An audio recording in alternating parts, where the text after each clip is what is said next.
മറ്റൊരു വാർത്തയിലേക്ക് കൂടെ നമ്മിൽ നിന്ന് വിശദാംശങ്ങൾ തേടേണ്ടതുണ്ട്. അതായത് എറണാകുളം ചെങ്ങമനാട് ആത്മഹത്യ ചെയ്ത 14-കാരൻ ഓൺലൈൻ ഗെയിമിന്റെ ഇരയെന്ന് പോലീസ് പറയുന്നു. ആത്മഹത്യയിൽ വിശദമായ അന്വേഷണം നടത്തും. ആലുവ ഡിവൈഎസ്പിയുടെ മേൽനോട്ടത്തിലാണ് അന്വേഷണം. നവമി, എന്താണ് ഈ സംഭവത്തിന്റെ ഒരു പശ്ചാത്തലം? ഈ പോലീസ് ഈ ഒരു നിഗമനത്തിലെത്തിയത് അതെങ്ങനെയാണ്?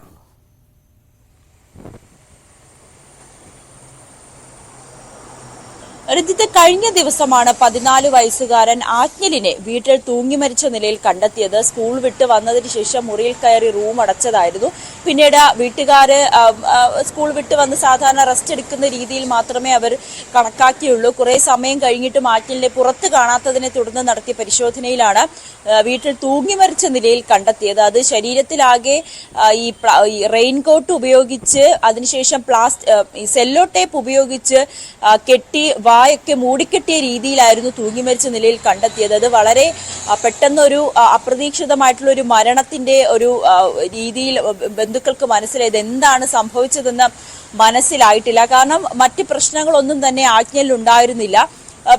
പിന്നീട് പോലീസിനെ അറിയിച്ച ഒരു ദുരൂഹത ഇവർക്ക് തോന്നി.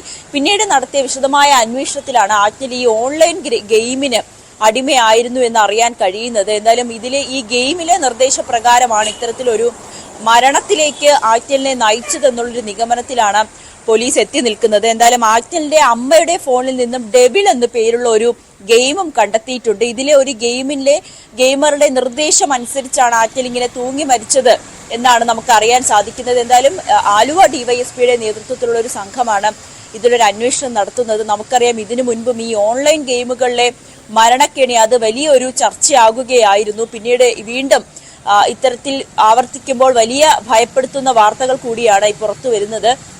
എന്തായാലും ആജ്ഞലിന്റെ മാതാപിതാക്കൾ ഉറപ്പിക്കുന്നുണ്ട് മകൻ ഒരു ഗെയിമിന് അടിമയായിരുന്നു എന്ന്. പക്ഷേ അത് ഇത്തരം വലിയൊരു ചതിക്കുഴിയാണെന്ന് അവർ തിരിച്ചറിഞ്ഞില്ല. പലപ്പോഴും ആജ്ഞൽ ഇങ്ങനെ ഗെയിം കളിക്കുന്നത് അല്ലെങ്കിൽ മണിക്കൂറുകളോളം ഗെയിമിന് അടിമയായി ഇങ്ങനെ ഇരിക്കുന്നതൊക്കെ അവർ കണ്ടിട്ടുണ്ട്. പക്ഷെ അതിന് പിന്നിൽ ഇത്രയും വലിയൊരു ചതിക്കുഴി ഉണ്ടെന്നുള്ളത് അവരെയും ഞെട്ടിപ്പിക്കുകയാണ്. എന്തായാലും ഈ മാതാപിതാക്കളുടെ ഫോൺ ഫോറൻസിക് പരിശോധനയ്ക്ക് അയച്ചിട്ടുണ്ട്. അതോടൊപ്പം മാതാപിതാക്കളുടെയും ബന്ധുക്കളുടെയും ഒക്കെ വിശദമായിട്ടൊരു മൊഴിയെടുക്കാൻ തന്നെയാണ് അന്വേഷണ സംഘത്തിന്റെ തീരുമാനം. പിന്നീട് ഈ ഗെയിമിനെ കേന്ദ്രീകരിച്ചുള്ള ഒരു അന്വേഷണം കൂടി പോലീസിന്റെ ഭാഗത്ത് നിന്നും നടക്കുന്നുണ്ട്.